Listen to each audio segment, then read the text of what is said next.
안녕하세요. 저는 딸을 하나 둔 30대 초반의 돌싱녀입니다. 저도 제가 이렇게 이른 나이에 이혼을 하고 이렇게 사연을 올리게 될 줄은 몰랐죠. 제가 남편과 결혼을 하게 된 결정적인 원인은 속도 위반에 있었습니다. 남편과 저는 소개팅으로 만난 사이였어요. 서로 말이 잘 통하고 개그 코드도 맞았기에 저희는 금방 친해졌고 사귀게 되었죠. 사실 그 당시에는 결혼까지 생각한 건 아니었어요. 그러기엔 제가 너무 어렸으니까요. 그런데 크리스마스 날에 둘 다 술을 마시고 실수를 한 거죠.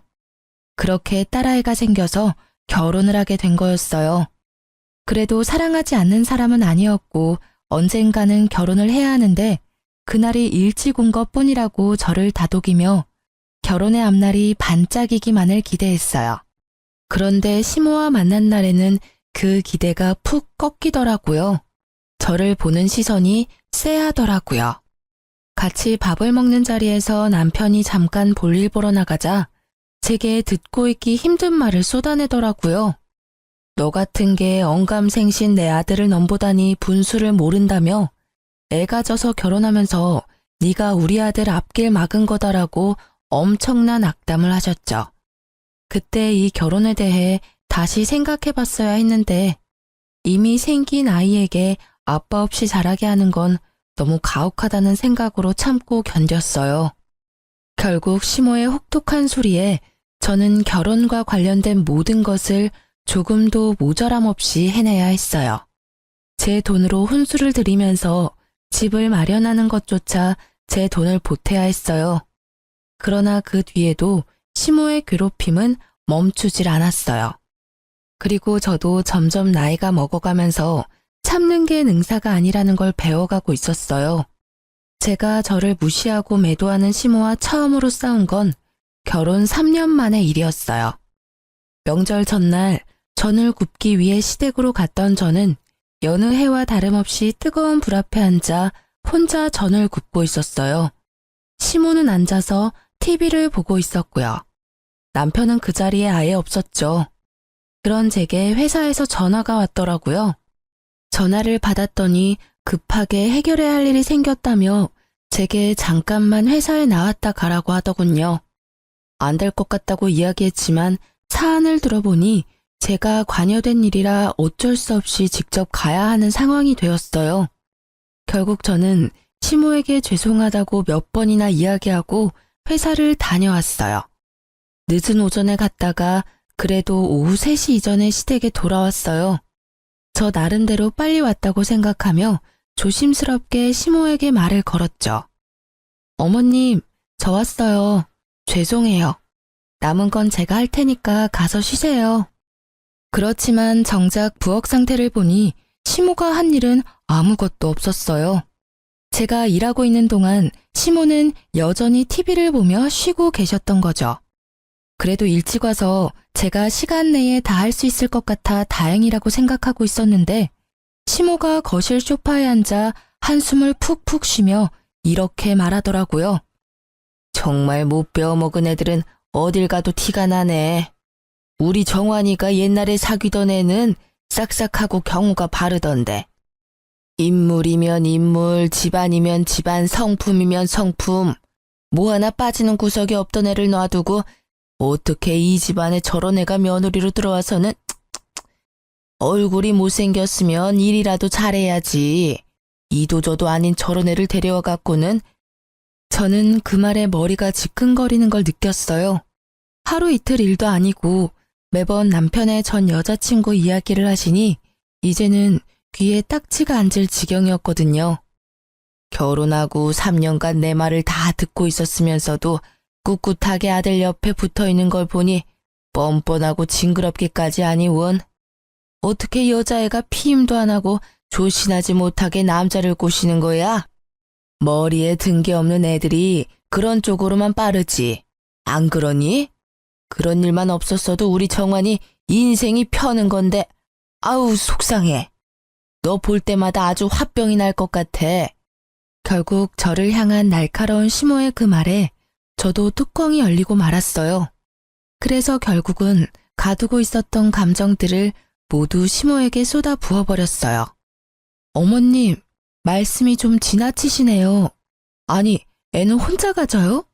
제가 싫다는 남자 꼬셨다 하더라도 지도 마음이 동했으니까 애가 생긴 거잖아요. 그럼 아들 탓도 하셔야지.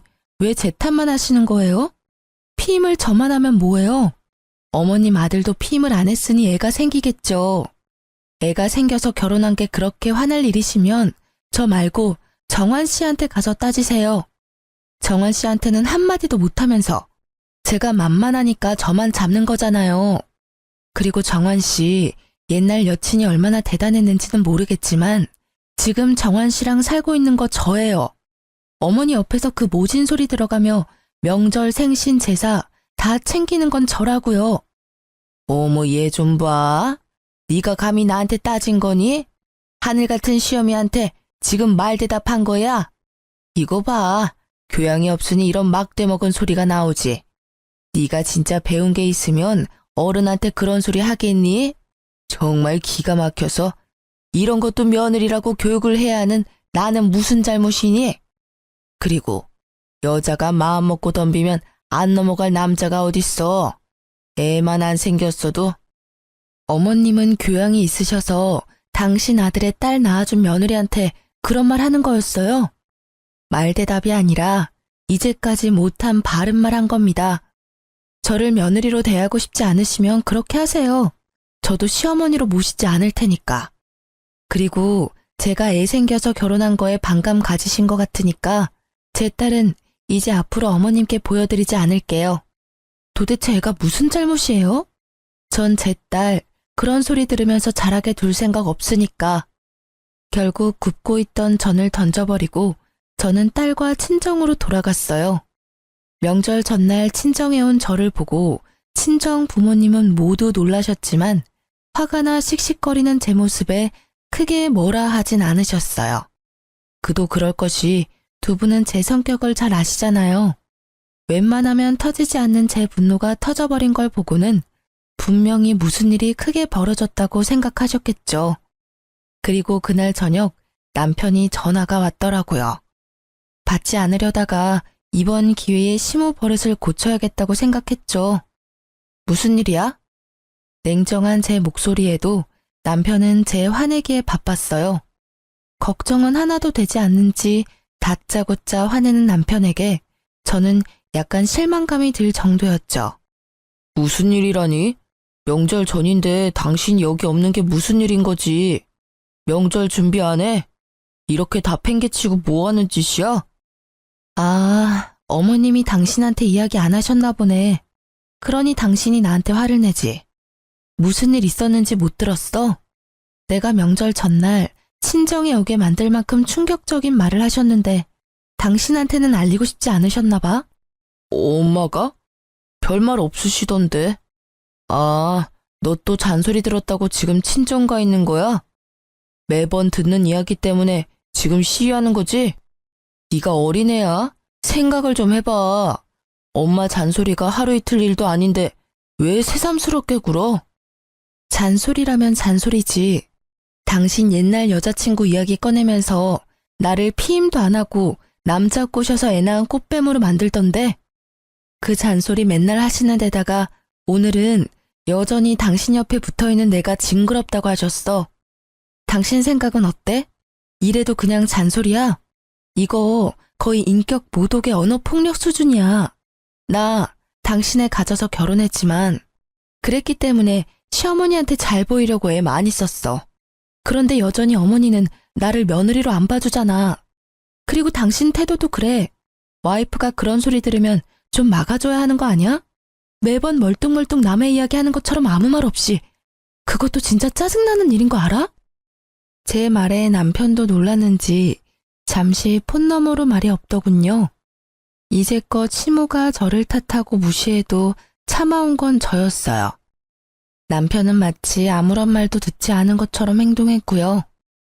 이야기를 하다 보니 그런 남편에게 화가 치밀더라고요. 남편은 제 분노에 잠시 머뭇거리나 싶더니 곧 크게 한숨을 푹 내쉬고는 애 어르듯이 말했어요. 당신이 참고 넘기면 될 일이잖아.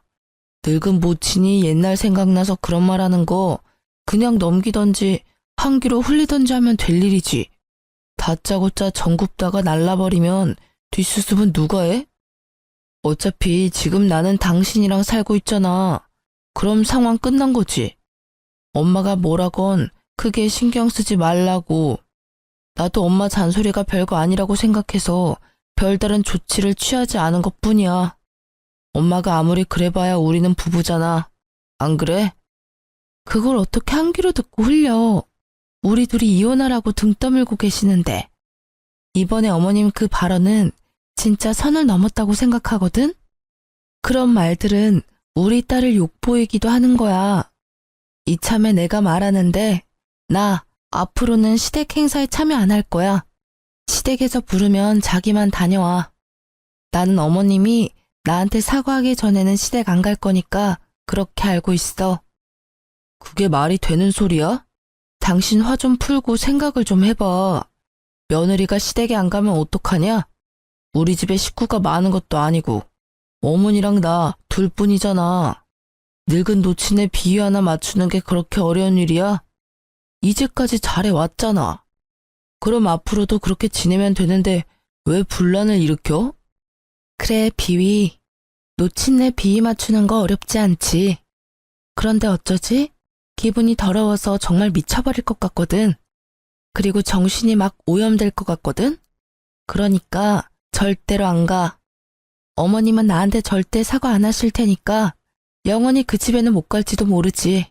그러니까 이제까지 어머니랑 내 사이 외면했던 당신이 중간에서 열심히 힘 좀 써. 결국 남편은 제 분노를 이기지 못했죠. 평소 조용하던 사람이 화내면 무섭다는 이야기가 진짜인 건지 화를 내는 제 모습에 놀란 듯 그 뒤로는 시댁 행사에 절 부르지 않았어요. 저는 그렇게 시댁에 가지 않게 됐고 행사가 있을 때나 명절에는 남편만 보냈어요. 시모가 분명히 남편에게 제 욕을 하고 있을 테지만 직접 듣는 것도 아닌데 상관없잖아요. 이렇게라도 시모 얼굴을 보지 않으니 속은 편하더라고요. 그렇게 제 결혼 생활은 잘 유지되는 것 같았어요. 물론 시모와의 트러블이 있었지만 고통받으며 사는 것보다는 훨씬 좋았거든요. 다른 사람과 척을 지고도 이렇게 편안한 건 그만큼 제가 그동안 스트레스를 많이 받았던 거라고 생각해요. 이 홀가분함이 오래 갈 거라고 생각한 것도 잠시 정작 결혼 생활을 무너뜨린 건 시모가 아니라 남편이더라고요. 여느 때와 마찬가지로 일하고 돌아온 남편이 목욕하러 들어간 시간에 저는 집 청소에 열중이었어요. 그리고 마지막으로 청소하려고 들어간 드레스룸 정중앙에 검은색의 작은 카드 지갑이 떨어져 있는 걸 발견했죠. 그걸 주워들었는데 약간 이상하더라고요. 납작해야 할 카드 지갑이 울퉁불퉁했어요. 카드 수납칸에 카드가 아닌 다른 게 들어가 있는 것처럼 보였거든요. 이상한 마음에 슬쩍 보았더니 웬 목걸이가 들어가 있더라고요. 그걸 꺼내서 손에 담아보니 한눈에 봐도 고가인 목걸이가 반짝거리더라고요. 그걸 이리저리 둘러보는데 남편이 마침 욕실에서 나오더라고요. 자기, 이거 뭐야? 목걸이가 자기 지갑 안에 있던데? 뭐야, 갑자기 남의 지갑을 봐. 사생활 침해인 거 몰라? 제 모습을 본 남편은 마치 유령이라도 본 것처럼 기겁을 해서는 제게 달려와 목걸이와 카드 지갑을 낚아채 가더라고요. 왜 그렇게 격하게 반응해? 뭐 수상한 물건이야? 내 말에 남편이 들고 있던 목걸이를 잠깐 보더니 제 손에 다시 올려주더라고요. 그러면서 제게 좀 더 부드러운 말로 이야기했어요. 수상한 물건이라니. 이건 당신한테 줄 선물이었거든. 당신이랑 엄마 사이를 잘 풀어주지 못한 내 탓도 있고 해서 미안함과 고마움을 담아 겸사겸사 산 거야. 진짜? 내 거라고? 너무 예쁘다. 고마워, 여보. 난 기념일도 아닌데 무슨 일로 이런 걸 샀나 했어. 자기도 이제야 내가 얼마나 힘들었는지 알았나 보네. 봐, 시댁에 혼자 다니니까 힘들지? 정말 비싸 보인다. 얼마 정도였어? 그리고 보증서는 없어? 많이 비싼 건 아니야. 그래도 싸지는 않지. 당신한테 주는 건데 너무 싸구려는 좀 그렇잖아. 그리고 케이스랑 보증서는 차 안에 있어. 내일 집에 들어오는 길에 가져올게. 근데 이거 왜 지갑에 넣어왔어? 서프라이즈인데 케이스에 넣으면 들키잖아. 그래서 그랬어. 어때? 마음에 들어? 당연히 마음에 들지. 결혼식 이후로 장신구는 처음 받아보니까 너무 좋다. 이거 받으니까 이제까지 있었던 일들이 다 풀리는 것 같아. 고마워요. 남편은 뜨뜨미지근한 모습이었지만 이때 저는 기쁨으로 가득 차서 그런 의심은 날아가 버렸죠. 지금 생각해보면 서프라이즈가 들켜서 아쉬운 모습이 아니란 걸 금방 알아챘을 텐데 말이죠. 이때는 정말 기쁨과 고마움으로 머리가 가득 찼었어요. 그래서 그 작은 위화감을 느끼지 못했던 것인지도 모르죠. 너무 예쁘게 반짝거린다. 앞으로 일하러 갈 때마다 착용해야지. 소중히 여길게. 고마워. 그렇게 즐거운 마음으로 목걸이를 받고 한동안 저는 붕 뜬 기분으로 지냈어요. 그 뒤 계속 이어진 남편의 야근에도 잔소리 한번 하지 않고 저녁마다 야식을 만들어 기다렸어요. 그렇게 며칠이 지났을까요?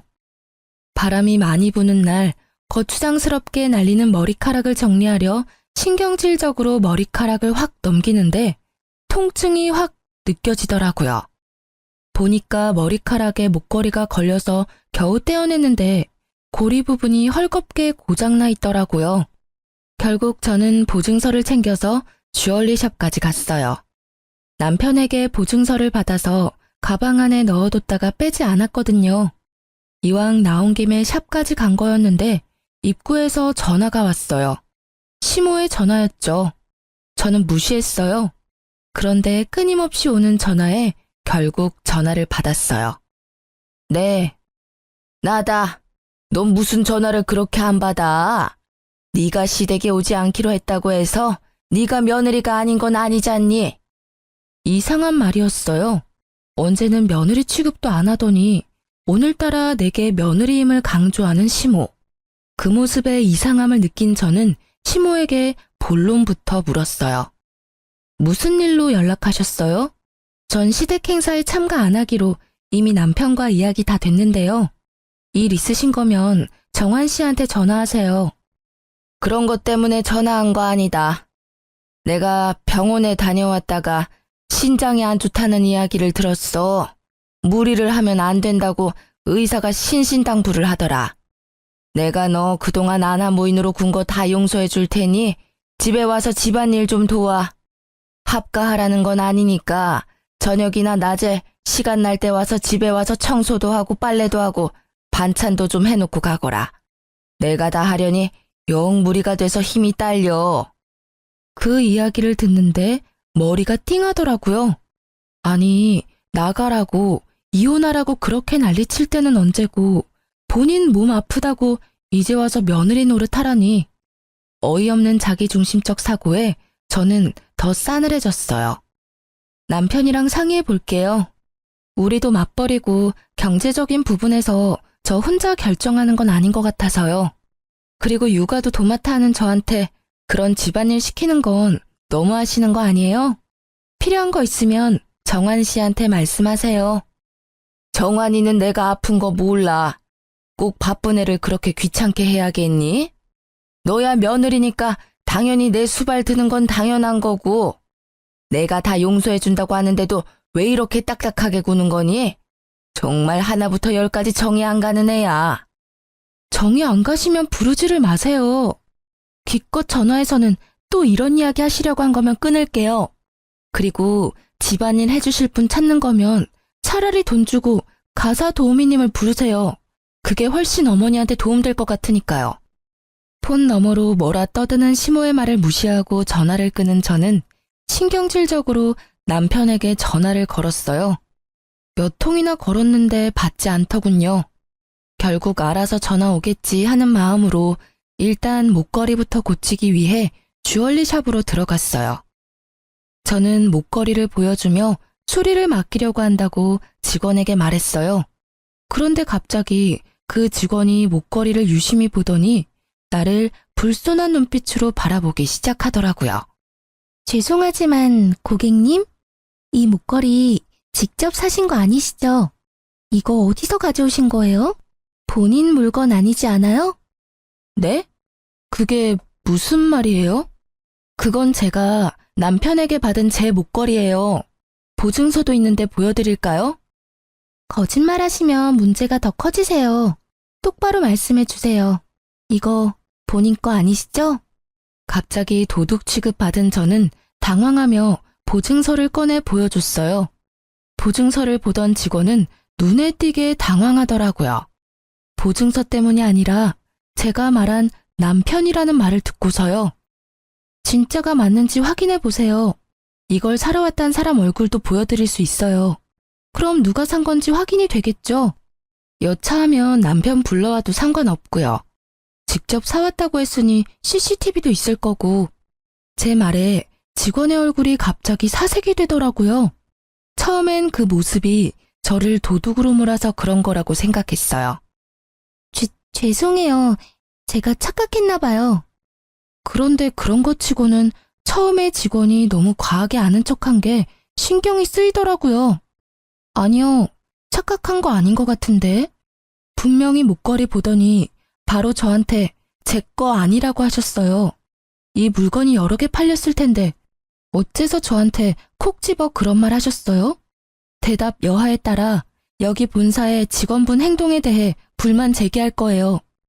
거의 협박이나 다름없는 제 말에 직원은 울상을 지으며 자기가 알고 있는 걸 실토했죠. 죄송해요. 사실은 그 목걸이 뒤에 작게 이니셜이 되어 있는데 제 친구가 선물 받았을 때 새긴 거랑 똑같아서. 저는 쎄한 마음에 목걸이 뒤쪽을 살펴봤어요. 그랬더니 아주 작게 이니셜이 되어 있더라고요. 그런데 제 남편 이름, 제 이름의 이니셜이 아니었어요. 거기 새겨진 날짜도 저의 기념일이 아니었고요. 그런데 그 이니셜을 보니 딱 하나 기억이 나더라고요. 그 이니셜과 똑같은 이니셜을 가진 남편의 전 여친이. 저는 황급히 폰을 꺼내 남편 사진을 보여주며 말했어요. 이 목걸이 산 사람이 이 남자가 맞나요? 직원이 고개를 끄덕이자 저는 머리로 순식간에 열이 오르는 것을 느낄 수 있었어요. 온몸이 부들부들 떨렸죠. 배신감과 분노로요. 전 여친과 여태껏 만나고 있으면서 나를 속인 남편이나 아프다는 이유로 며느리 취급도 안 하던 내게 이제와 며느리 노릇하라며 식모처럼 부리려고 하는 시모까지. 이 시댁에 있는 인간들에게 한 줌 남아있던 미운 정까지 뚝 떨어졌거든요. 그 자리에 있는 직원들이 불쌍한 사람처럼 나를 보는데 어찌나 부끄럽던지. 저는 그 자리에서 결심했어요. 그 집안과 인연을 끊겠다고요. 그날 저녁 저는 남편을 기다리고 있었어요. 그런데 남편은 밤늦도록 들어오지 않더군요. 자정이 되자 메시지가 하나 오더라고요. 오늘 본가에서 잘 거야. 라는 문자. 감이 올 수밖에 없었어요. 지가 바람피는 걸 내가 알았다는 걸 알고는 피한 거예요. 그 직원이 상간녀의 친구였으니 바로 이야기해줬겠죠. 저는 남편의 행동이 너무나 괘씸해서 참을 수 없었어요. 이런 일이 생겼다면 제게 찾아와 울고불고 싹싹 빌어도 용서해 줄까 말까인데 아예 상종을 하지 않겠다는 그 생각이 열받았어요. 어차피 인연 끊는 거 이 남자 아니라 시댁에 이야기하면 될 것 같아서 다음날 아침이 되자마자 저는 시댁으로 찾아갔어요. 그런데 시댁으로 가니 시모는 제가 본인 병수발 들러온 줄 알더라고요. 예, 잘 왔다. 아무리 성격 나쁘고 배운 게 없어도 며느리는 며느리지. 시모가 아프다는데 이렇게 달려와야 하는 게 당연한 거 아니니? 죄송한데 그건 거절해야겠어요. 혹시 어머님도 알고 계셨나요? 그이가 바람 피우고 있는 거. 뭐? 그게 갑자기 무슨 소리니? 걔가 바람을 피워? 에이, 설마. 설사 걔가 바람을 피웠다 해도 그건 너한테 문제가 있어서 그런 거겠지. 우리 아들은 절대 그럴 사람 아니야. 어쩌면 이렇게 아들 사랑이 대쪽 같은지 지 아들놈이 바람을 폈어도 원인 제공자는 너다 라고 말하는 게 참 얄밉고 꼴보기 싫더라고요. 그래요? 근데 벌써 확인 다 했어요. 저는 다른 건 참아도 외도는 못 참아요. 그 사람이 바람을 피워서 이미 우리 집은 끝났어요. 그 말은 어머님 간병을 해줘야 할 이유가 없다는 뜻이기도 하고요. 예, 너 잘 알아본 거 맞니? 본인한테 확인도 안 하고 나한테 와서 그렇게 이야기해도. 확인은 이미 끝났고 저는 이혼할 생각이에요. 어제 이야기하려고 했는데 집에 안 들어왔더라고요. 시댁에서 잔다고 하던데. 어제 이곳에도 안 온 걸 보면 누구랑 있는지는 답이 나오네요. 여기 오면 있을 줄 알았는데. 당사자가 없으니 대리인에게 말씀드리는 거예요. 그래도 넌 아직까지 법적으로 내 며느리야. 아직 이혼 도장 찍지 않았으니 네가 내게 성의를 다해야 하는 건 변함없어. 어머님, 저 같은 걸로 만족하시겠어요? 어차피 또 듣기 싫은 말 하실 게 뻔한데. 그래도 이번에는 축하드려야겠네요. 남편 상간녀가 어머님이 그렇게 사랑에 맞지 않는 옛날 여친이거든요. 그 상간녀한테 수발 들어달라고 부탁해보는 게 어떨까요? 저같이 뻔뻔하고 교양 없는 며느리보다야 낫지 않겠어요? 저는 시모에게 최대한 빈정거리고는 집으로 돌아왔어요. 그리고 그날 저녁이 되니 남편이 거들먹거리며 집으로 돌아오더군요. 그 모습이 당당하기 짝이 없어서 부하가 치밀었어요. 기분 좋아 보이네? 어머님한테 이야기 들었어? 이혼하고 싶다고 전해드렸는데 그 이야기 듣고 이렇게 즐거운가 봐. 그래, 기분 좋지. 드디어 당신이 당신 입으로 헤어지자고 말해줬잖아. 이걸 얼마나 기다렸는데. 얼마나 만났어, 그 여자? 설마 결혼 전부터 계속 만난 건 아니지? 계속 만났어. 틈만 나면 계속. 당신이랑은 잠깐의 실수였다고. 진짜 방해꾼이 따로 없었지. 걔가 나한테 하는 거 보면 당신은 걔 발끝도 못 따라와. 나를 얼마나 헌신적으로 대하는지 모를 거다. 게다가 집도 부자야. 당신하고 헤어진다 한들 그 집 재력만 있으면 나는 팔자 피는 거라고. 최악이네. 그 상간녀도 당신이 이런 생각하고 있는 거 알고 있어? 모르겠지. 알면 어떻게 만나. 호구될 거 뻔히 알면서 만나느니 헤어지겠지. 그래, 이혼하자. 그렇게 하는 게 더 정리가 빠르겠어. 그런데 네 입으로 결혼 기간 동안 상간녀 만났다고 말했으니 이번 이혼의 유책 배우자는 당신인 거 확실해졌네?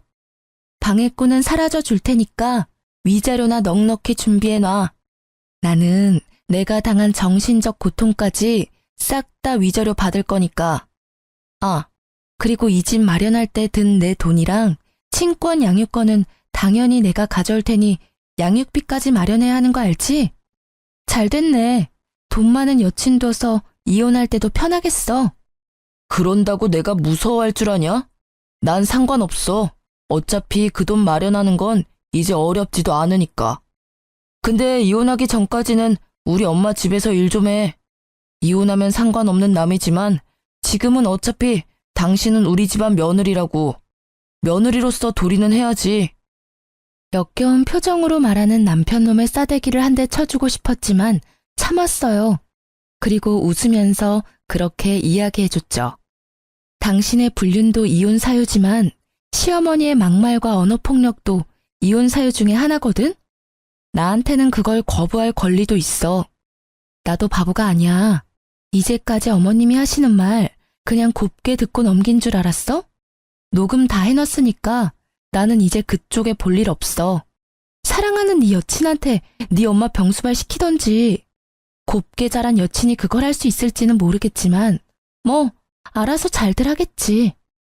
남편은 제 말에 입을 꾹 닫더라고요. 더 이상 시모 병수발 들라는 미친 소리는 안 하겠지 싶었죠. 그리고 이후 남편과는 합의가 아닌 소송을 하게 됐어요.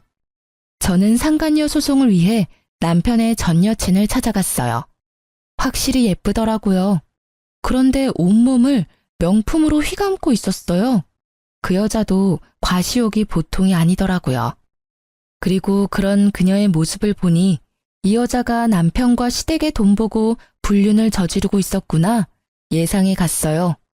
사실 시부가 살아있을 때 시댁은 소위 말하는 잘 사는 집안이었거든요. 그렇지만 사업하시던 시부가 죽고는 가세가 많이 기울었고 사업하며 진 빚을 갚느라 예전만큼 좋지 않아요. 그냥 중산층 정도일 뿐이거든요. 그런데 그 여자는 그것도 모른 채 저한테 주저리 말하더군요. 현명한 결정 고마워요. 어차피 오빠가 저를 잊지 못해서 제게 돌아올 건 기정사실이었을 테니까요. 당신과의 사이에 애가 생기지 않았으면 저와 결혼했을 거예요. 물론 그 시기에 제가 오빠와 헤어져 있긴 했지만 마음까지 헤어진 건 아니었거든요. 제가 오빠와 사귄 게 먼저였으니까 그쪽 분이 저한테는 불륜녀나 다름없는 상황이었거든요. 애가 생기지 않았다면 오빠도 저를 떠나지 않았을 테고 말이에요. 그럼 당신도 애 가지지 그랬어요. 그랬으면 당신한테 돌아가고 내가 버림받았을지도 모르는데 왜 그렇게 안 했는지 궁금하네요. 그때는 별로 그렇게 좋아하지 않았나 보죠? 뭐 어쨌든 이런 말 들으려고 만나자고 한 건 아니고 상간녀 소송할 거니까 그렇게 알고 있으세요. 위자료 준비 잘 하시고요. 그래도 집이 잘 사는 것 같아 다행이네요. 온통 명품이라 위자료 못 받을 걱정은 안 해도 될 것 같아요. 어차피 그 위자료도 제가 내는 거 아닌데요. 전 어차피 그만한 돈도 없어요. 오빠가 다 내줄 거예요. 제가 뭐 때문에 오빠랑 결혼하는 건데요. 오빠가 다 알아서 한다고 했으니 제가 신경 써야 할 일은 없는 거죠. 이렇게 만나자고 한 것도 의미 없는 일이지만 그래도 전 와이프인데 인사 정도는 해야 할 것 같아서. 이야기를 들으니 남편을 봉으로 삼으려고 결혼하는 게 한눈에 보이더라고요. 그 오빠는 당신한테서 돈 뜯어내서 위자료 주려고 생각하고 있는데 이 말을 꺼내지 않으려고 얼마나 참았는지 모르죠? 제 발로 죽을 자리 찾아가는 상간녀를 제가 말릴 필요가 있나요?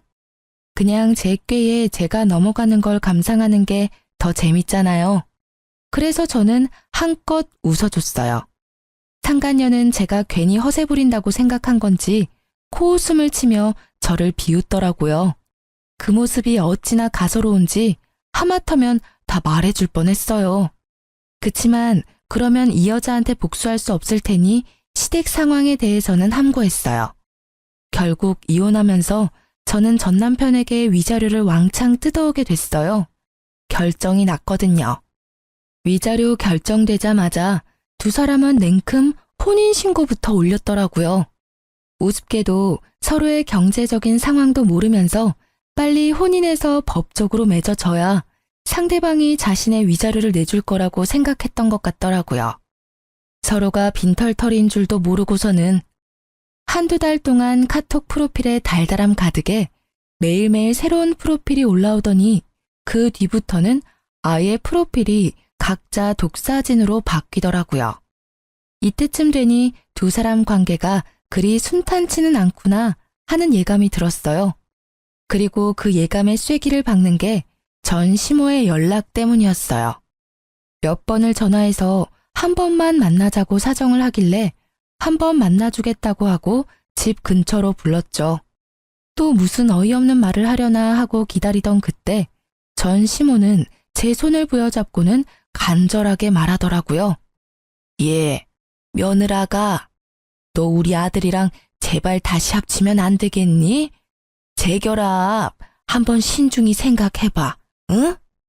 갑자기 이러시는 이유를 모르겠네요.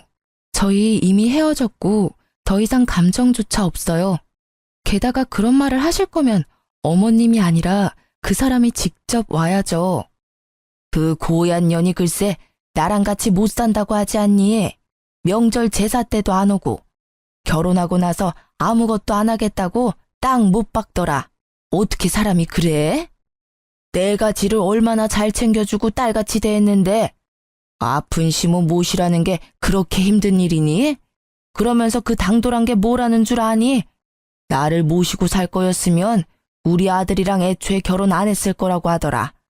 결혼하고 며칠 지나지 않아서 그런 말을 하더라고. 아, 그러셨어요? 그치만 어머님이 그 상간녀를 무척 좋아하셨으니까 다 이해하시고 넘어가셔야죠. 저한테도 누누이 말씀하셨잖아요. 그 상간녀가 얼마나 싹싹하고 야무진지. 그리고 그걸 저한테 와서 호소할 일은 아니지 않나요? 아드님한테 가서 말씀하세요. 아들? 그놈도 매 한 가지야. 내가 몇 번 집에 일하러 오라고 했다고 아들한테 일러 바쳤는지 화가 나서 나한테 전화해서는 엄마네 집에 안 오겠다고 소리치고 끊더라고.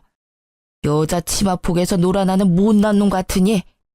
그러면서 그 뒤로는 아예 연락도 없고 찾아오지도 않아. 그것만 하면 다행이게. 얼마 전에 아들놈이 혼자 집에 짐을 싸들고 왔길래 왜 왔냐고 물었더니 그 도둑년이 도망갔다고 하더라고. 그러면서 대출받아서 산 집도 그년이 팔아먹어서 결국에는 빚만 남았다고. 전 시모는 속에서 열불이 나는지 그 이야기를 하는 내내 탁자 위에 있던 찬물을 벌컥벌컥 들이키더군요. 그 이야기를 듣는 저는 그냥 웃겼어요. 저랑 헤어지고 잘 살 거라며 떵떵거리던 남편이 어떤 꼴로 지내는지 알게 되니 너무 유쾌하더라고요. 웃긴 건 시모와 전 남편도 그 상간녀를 봉으로 생각했는데 상간녀가 먼저 그걸 캐치하고 초스피드로 배신을 했다는 점이었죠. 그렇게 중내만에 할 때는 언제고 돈 하나에 이렇게 1년도 안 돼서 찢어지는 부부라니. 시모가 계속 끈질기게 저와 전 남편의 재결합을 요구하자 제가 시모에게 딱 잘라 말해줬어요. 상간녀가 좋다고 할 때는 언제고 이제 와서 이러세요? 그런 말씀하실 거면 여기서 헤어지는 게 좋겠네요. 저는 아직도 어머님이 저한테 하신 인격모독 같은 말들을 다 기억하고 있기 때문에 지금 이렇게 얼굴 보는 것도 사실은 힘들거든요. 그러니까 저는 이만 가볼게요. 그럼. 아이고, 얘야, 나 좀 봐라, 어? 늙은 시모가 배지도 않아? 결국 길거리에서 난리치는 모습에 한숨을 푹 쉬며 전 남편에게 전화했어요. 예상과는 달리 한 번에 전화를 받는 남편 놈에게 말했어요. 당신 어머니 우리 집 근처에 계시거든? 와서 모시고 가. 안 데리고 가면 나 경찰에 신고할 거야. 결국 전 남편이 시모를 모시러 왔더군요. 크게 변한 건 없지만 초췌한 모습이더라고요. 꼴 좋다 싶더라고요. 나랑 헤어지자고 큰 소리 뻥뻥 칠 때는 그렇게 좋아 죽더니 곧 죽어갈 것 같은 모습을 보니 오히려 웃겼어요. 저기, 엄마는 내가 데려갈게. 그리고 당신 아직도 혼자면 우리 다시 시작해볼 생각은 없어? 뭐? 이제 와서 무슨 소리야? 우리 이미 다 끝났어. 아니 왜 나한테 이러는 건데? 이해가 안 가. 그 상간녀랑 잘 살겠다며 나한테는 이혼해줘서 고맙다더니 왜 이제 와서 후회야? 나도 잘 살 줄 알았지. 그런데 우리가 살던 집이 당신이랑 내가 돈을 반씩 부담해서 산 거라 재산 분할할 때 돌려줘야 한다고 하니까 그 뒤부터 사람이 바뀌더라고.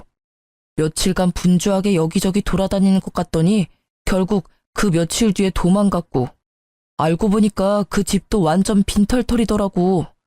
어릴 때 사귈 때는 돈 많은 집이라고 알고 있었는데 다 날 속인 거였어. 진짜로 미안해. 나 진짜 속아서 이혼하고 속아서 재혼한 거야. 참 잘하는 짓이다. 마누라 버릴 때는 그런 거 눈에 안 들어오지? 나는 혼인 기간 중에 나 속이고 다른 여자랑 놀아난 남자하고는 재결합할 생각 추호도 없어. 그리고 이미 애가 생겨서 결혼한 며느리한테 내가 아니라 다른 여자를 며느리 삼고 싶다고 말하던 저 미친 아줌마랑 같이 살 생각은 더더욱 없고. 그러니까 다른 데 가서 알아봐. 그리고 아무리 힘들어도 위자료는 꼭 줘. 내가 쓰는 거 아니고 내 딸이 쓸 거니까. 저는 불쌍한 말만 늘어놓으며 동정표를 사려는 두 사람을 남겨두고 집으로 돌아왔어요. 그리고 얼마 뒤 상간녀에게서 연락이 왔더라고요. 만나자고 하길래 저번에 시모와 만났던 카페로 오라고 했죠.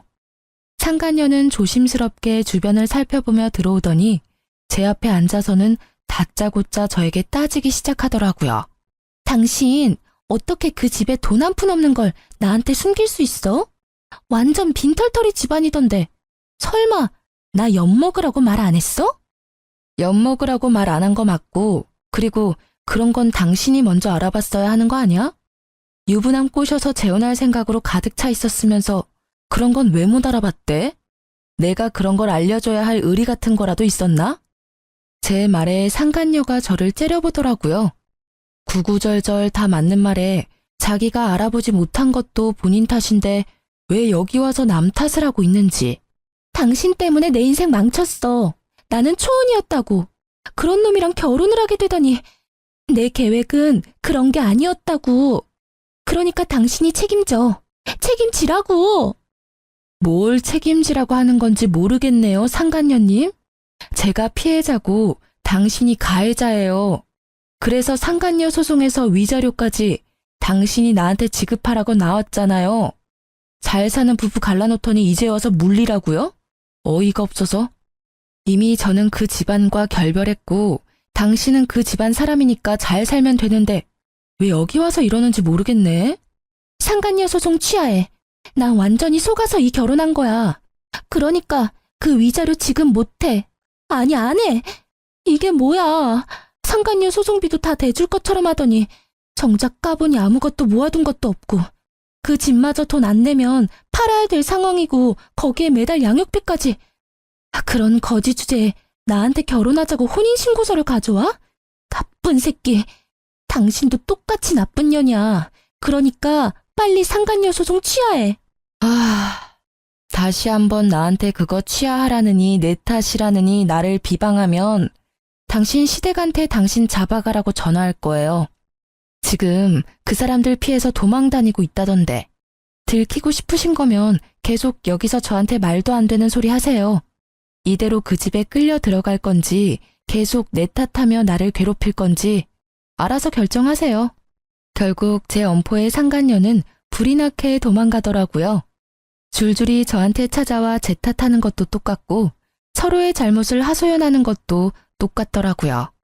어째 그리 똑같은 사람들 셋이 만났는지. 그 뒤로 양육비 때문에 전 남편을 만났었는데 여전히 두 사람은 숨바꼭질 중이고 여전히 법적인 재혼 부부 사이라 새로운 사람도 못 만나고 있다고 하더라고요. 뿌린 대로 거둔 것이니 원망할 필요 없는데도 매번 볼 때마다 신세한탄하는 걸 보니 웃겼어요. 이혼 소송 후 저는 위자료 듬뿍 받아서 딸과 새로운 삶을 시작하고 있어요. 전 남편의 배신의 영향이 큰 탓에 아직까지 재혼 생각은 크게 없어요. 아이를 위해서 아빠가 있었으면 하지만 전 남편처럼 미친놈 만날까봐 겁나서 엄두가 안 나요. 남편 없어도 딸과 둘이서 재밌게 잘 살고 있으니 그쪽으로는 크게 신경 안 쓰기도 하고요. 이렇게 제 짧은 결혼 기간의 일을 글로 써보니 저도 평탄한 삶을 살아온 건 아니다 싶네요. 그래도 더 늦기 전에 그 나쁜 남편놈과 헤어질 수 있어서 천만다행이라는 생각을 해요. 이혼 초반에는 싱글맘으로 일하랴 애보랴 힘들 때도 있지만 그럴 때는 시모와 남편의 횡포에 시달렸던 그때를 생각했어요. 그러면 없던 힘도 솟아났거든요. 넉넉하지 않아도 지금 마음은 어느 때보다 더 편해졌어요. 주변에서 많이 걱정해 주시지만 3년이나 지난 지금은 걱정할 필요 없을 만큼 잘 살고 있어요. 함께 걱정해 주셨던 분들과 저를 지탱해 주셨던 분들에게 감사한 마음으로 하루하루를 살아가고 있어요. 그리고 지금 외도로 힘들어 하실 분들이 만약 제 글을 보신다면 용기를 내세요. 참고 있다가는 언젠가 폭발하거나 무너져 버릴지도 모르니까요.